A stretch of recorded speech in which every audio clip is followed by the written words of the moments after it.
Well, good afternoon, everyone. My name is Hans van der Mars. I work at Arizona State University.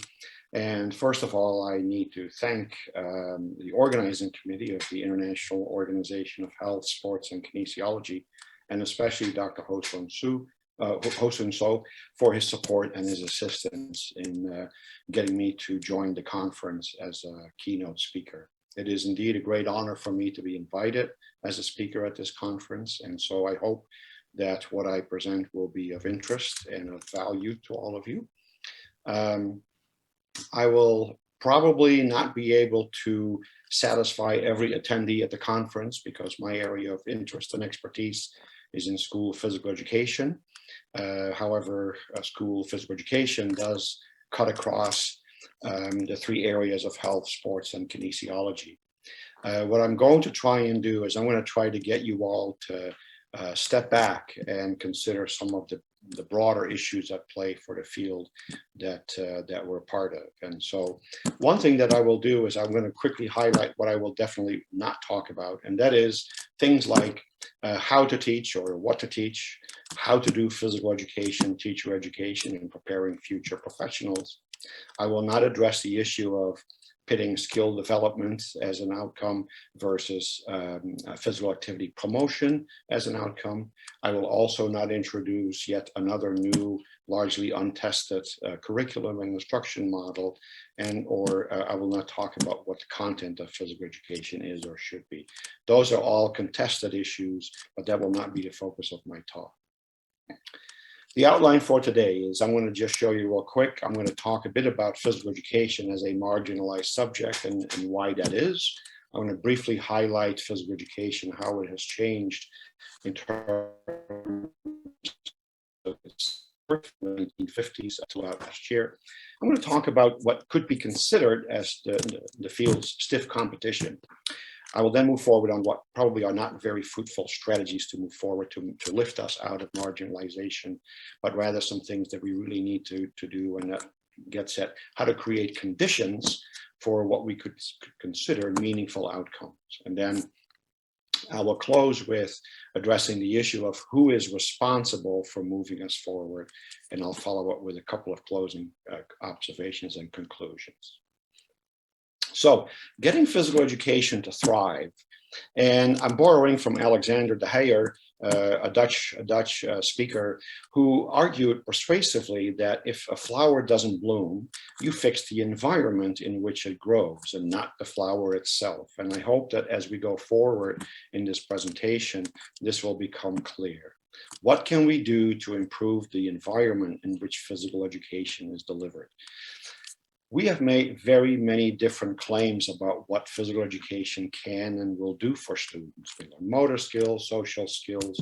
We're supposed to help kids learn to be responsible to themselves and to other folks. We also try to get them to be accepting of people, regardless of their sex, their race, their ethnicity, etc. We hope that kids come to value and enjoy being physically active. And then, of course, what our national association in the United States refers to as physical literacy. What I should highlight is, and I will come back to that again later, is that the provision and the delivery of physical education has been in decline across all of the world's regions, and that'll hopefully become clear. Now, there's some good news for physical education. We have to recognize that.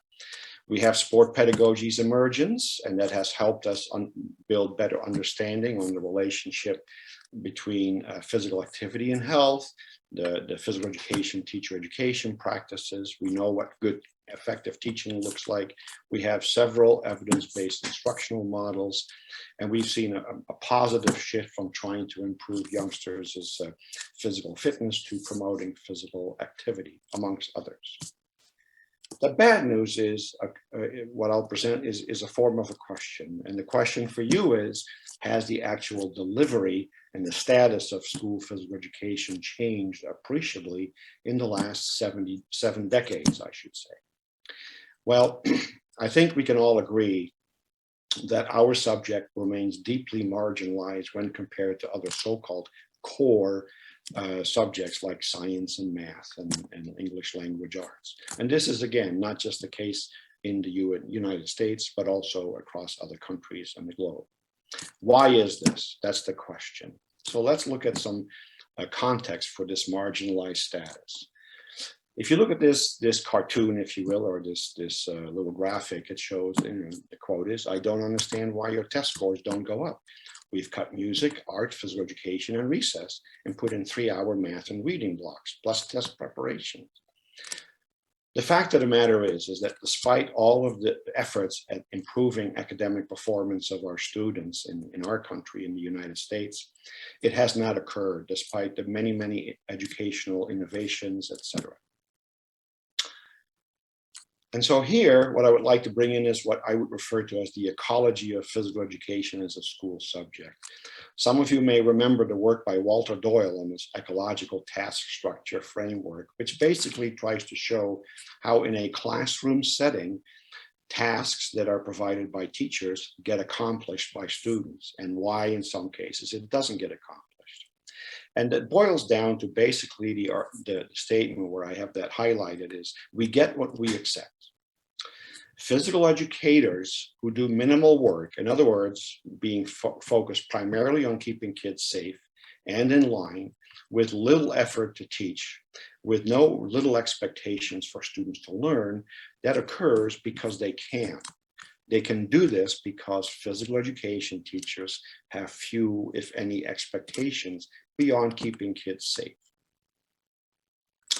Evidence from Lounsbury and colleagues, Tom McKenzie, who was a prior keynote address presenter, they interviewed school administrators and looked for their perspectives. And these two quotes, I think, offer a telling story. Physical education is not held accountable for outcomes. Physical education, it says, is not an accountable subject. It is not tested. And consequently, the administrator said, it gets pushed to the side. Also, there are very few, if any, rigorous learning outcomes. In other words, there are no expectations for physical education programs to demonstrate that they accomplish anything that's worthwhile or meaningful. So again, some context. Physical education is not the only shop in town, if you will, the only institution that tries to get youngsters to be physically educated and physically active. We have what we could consider competition. So what is the market share that physical education has in helping kids become active and educated in the area of physical activity? What is our competition? Well, think about it. There are recreation centers. There are now personal trainers who get hired by parents for their sons and daughters to help them become better athletes. We have specialized programs in all kinds of different sports that are private, that are fee-based, meaning it costs parents extra money to have kids engaged in these different programs. It's karate, it's gymnastics, etc., etc. There is dance. There are dance programs, and lots of youngsters engage in dance.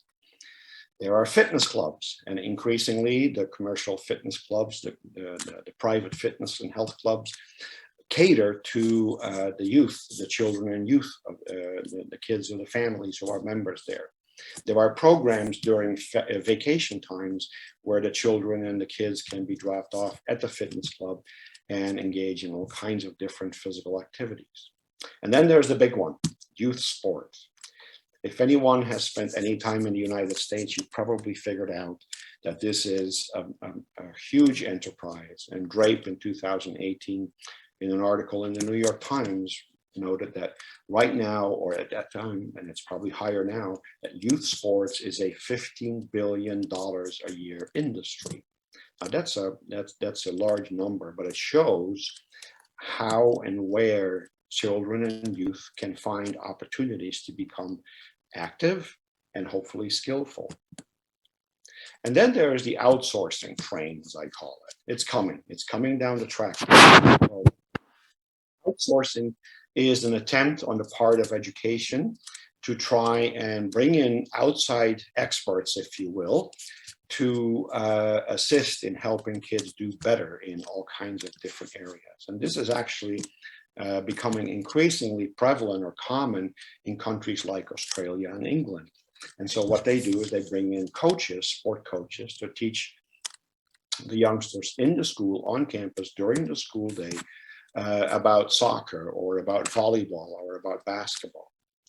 And so there's a risk here that the schools are going to figure out that perhaps they can start to depend more and more on outsourcing. And they may not need the licensed physical education specialists. And by the way, outsourcing is now becoming prevalent, not just in K-12 schools, but for those of you in higher education, you will see this in higher education institutions as well. Increasingly, state universities have to depend on, are depending on outsourcing services that they provide. And of course, companies like Pearson, which is a publishing company, is now finding its way into universities at an increasingly higher rate and providing all kinds of services. So the question I guess I could ask is youth sport, are fitness clubs, are they really our competition? Because one could argue that they're actually potentially our partners because they have very similar goals. For example, a dance program tries to help youngsters become skillful and effective dancers. Sport coaches try to have kids become skillful movers as well. Fitness development, it becomes an important part of efforts by fitness clubs to help kids become more fit. And of course, become and stay physically active as they move into adulthood. Now, how do we get to a more secure and what we call defensible school physical education program? And I think this is where the title of my presentation, I'm coming back to that, is how do we make good on our claims, and most importantly, on the ones that we can achieve. It's important to note that what are non-core subjects, things like art and music, have a pretty large, what Rink referred to, a political constituency. In other words, they have people in their field who are actively involved in making sure that that subject is secure. Physical education, Rink argued, does not have that political constituency. And basically, our field has largely ignored this entire role that we need to play. So if we want to get to a more secure and defensible school program in physical education, there are some things that I think we probably need to start avoiding at all costs. The first one is to try and be everything to everyone. And that is something that many of my colleagues have talked about before. We have what's called a muddled mission, and I think Dr. McKenzie has talked about this previously as well. Russ Payton, Dick Hahn have talked about this, and I addressed it a while back as well. It's really what's also become known as mission creep, or if you will, physical education's version of distracted driving. We keep finding ways to not keep our focus on what I think is our brass ring, and that is to help kids become skillful movers and learn to enjoy physical activity in whatever shape it might be: outdoor education, outdoor pursuits, whether it's swimming, tennis, dance, fitness activities. It really does not matter what they pick. The other thing that we want to avoid is developing or promoting or peddling yet another untested instructional method or curriculum. We have curriculum models that we know have an evidence base. Spark is one of them. Fitness for Life is one. Sport education is a curriculum model. The key will become, how do we get teachers to use those? Again, to continue to be distracted by outcomes that are not unique to our field. Social emotional learning has made an inroad because of COVID largely, but social emotional learning was important prior to COVID. And yet all of a sudden in our field, physical education has now sort of made SEL, as we call it, its own target at the expense, I'm afraid, of what we really should be focusing on. So what we can or must do is two things. First of all, there's what's called creating supportive policies.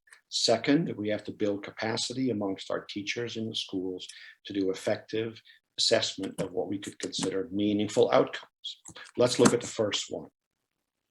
So here you see a graphic that is US based, US specific, and it'll be different in different countries. The way education is governed and structured in the US is different from countries like Canada, Europe, the various European countries, and many of the Asian countries.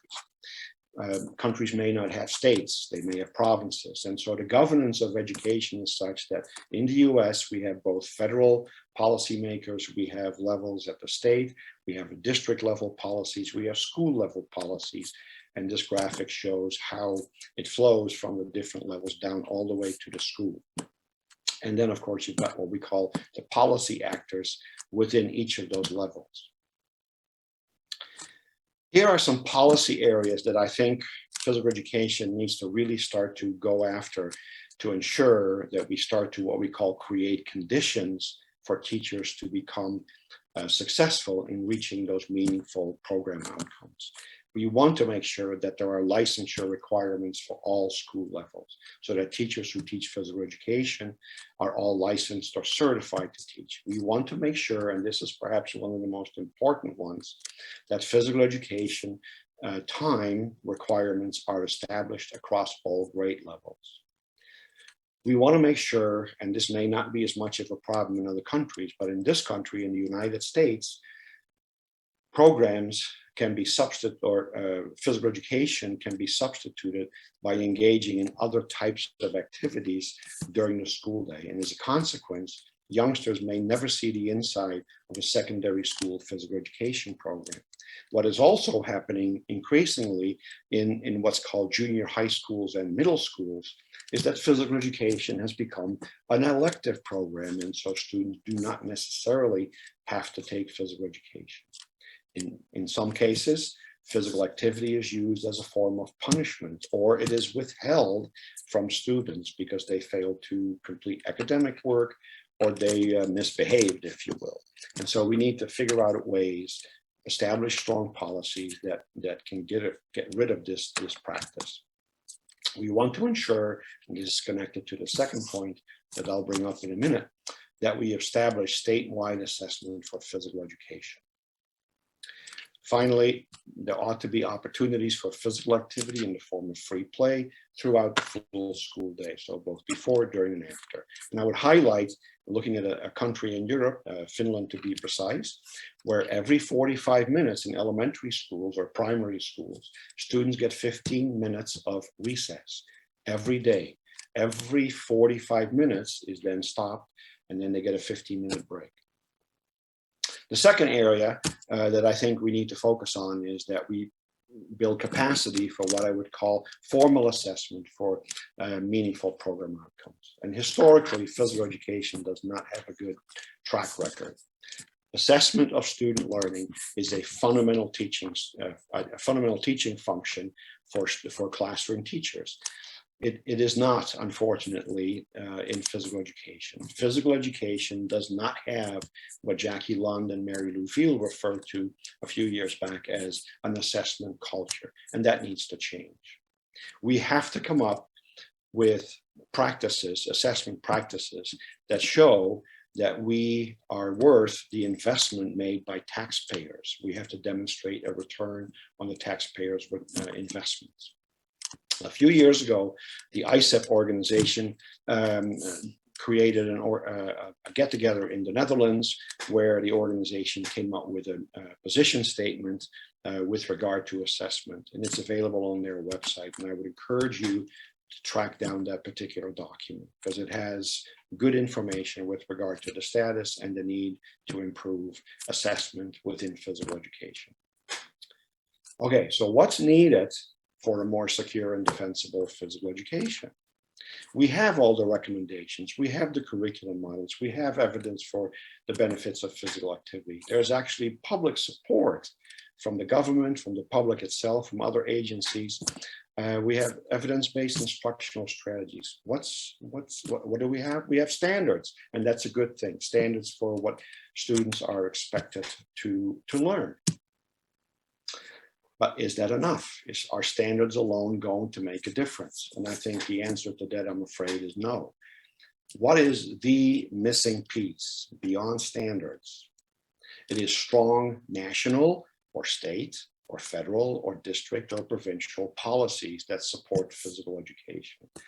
And once those policies are in place, that's where the assessment capacity will come in handy, will become critical. Because at that point, when expectations for physical education in schools are set, if you will, then teachers will have to engage in more formal assessment. The question becomes, who are the responsible parties for moving us to that point where A, we have strong policies that support physical education, that create those conditions, and then two, how do we make sure that teachers will assess student learning? I think it's a case of everyone is responsible, and that includes not just the K through 12 or primary school, post-primary school physical education teachers and professionals. It includes the physical education faculty. It includes the sport pedagogy researchers and other kinesiology colleagues outside of physical education. And it also includes state and national professional organizations. In effect, we are all what's called policy actors, and we all have to contribute to this. Now, the population that is in attendance to this conference is most likely folks in the kinesiology area, so higher education folks. The question then becomes, what are some actionable strategies, as we call them, for higher education faculty members? Two things before I give you some actionable strategies. Business as usual is not going to be an option. What we spoke about in a recent paper that's part of a special issue in the Journal of Physical Education, Journal of Teaching and Physical Education, I should say, the policy act of doing nothing is essentially a failure, and it cannot be an option. So we have to start engaging much more in building policy capacity. Policy capacity is created by building the awareness and the understanding of how and the importance of advocacy. And so higher education faculty themselves and the students they educate, both at the undergraduate and graduate level, need to start diving into the policy literature. And there's quite a bit out there. We all need to become much more aware of national or federal or province level policy profiles. Each region has its own policy profile. In my own state of Arizona in the United States, the policy profile is not very good. We have very poor policies in place or no policies whatsoever. It's important to track pertinent legislative actions across the various policy levels as well. And then perhaps most importantly is higher education faculty can help support national and regional professional organizations to build that policy and advocacy focus in their efforts. Let me get back to that little schematic. Hal Lawson, a few years ago, identified what he would call the big P, or the big policy arena, and the little p, or the little policy arena. Generally speaking, physical education teachers in schools can and should focus primarily on little p, as he calls it, and so up to the district level, whereas higher education faculty really need to engage in advocacy towards supportive policy at the state or national levels. So PETE faculty need to figure out ways to build in what we call policy experiences for future professionals. Examples include, you can have policy-based course assignments, bring students who are going to be professionals to legislative committee hearings at the legislature. They can practice speaking before policy-making bodies, for example, before school boards. And then having policy debates around policy topics. For example, should students be allowed not to have to take physical education if they are part of a school's athletic program, or if they are part of the marching band, which is a common replacement for physical education in the United States. So the key is to focus on sustained, proactive advocacy. Too often, teachers become concerned and higher education faculty become concerned when it's really too late. When cutbacks are proposed at the school or the district level, or the state level advocacy at that point is too late. We need to focus on establishing strong policies that support the delivery of quality physical education program. We need to help current and future professionals become skillful or skilled in assessing what we would consider meaningful outcomes. Some closing comments. I think at this point, the clock is ticking. As I noted earlier, doing nothing really cannot be an option. Strong physical education supportive policies are an absolute must. Will they be the silver bullet? Will they solve all the problems? No, but as I tried to show in the outset of my presentation, think back to the comment made by Den Heyer. Says when a flower doesn't bloom, you try to fix the environment in which it grows. We need to try and fix the environment within which physical education lives and is delivered. We have to get the conditions in place so teachers can be successful. In the United States, generally speaking, not enough time is available for physical education teachers to get those meaningful outcomes. And so time for physical education that's allocated to that activity is essential. It is better for us to be proactive than reactive in showing that our programs are worth the investments made by taxpayers. And thus, ongoing formal assessment of such outcomes is the other needed medication, as I would call it, that our field needs. In conclusion, policy neglect, which is unfortunately the state of affairs in our field, will result in our marginalized status being maintained. We all need to have our hands on deck, as we call it, working together to try and move to a stronger policy profile in our country, in our states, in our regions. I would like to thank you for your attention. I have my email address noted at the bottom of the slide. I want to thank you for your interest and attendance to this keynote. I hope you found it worthwhile, and I thank you very much. Well, good afternoon, everyone.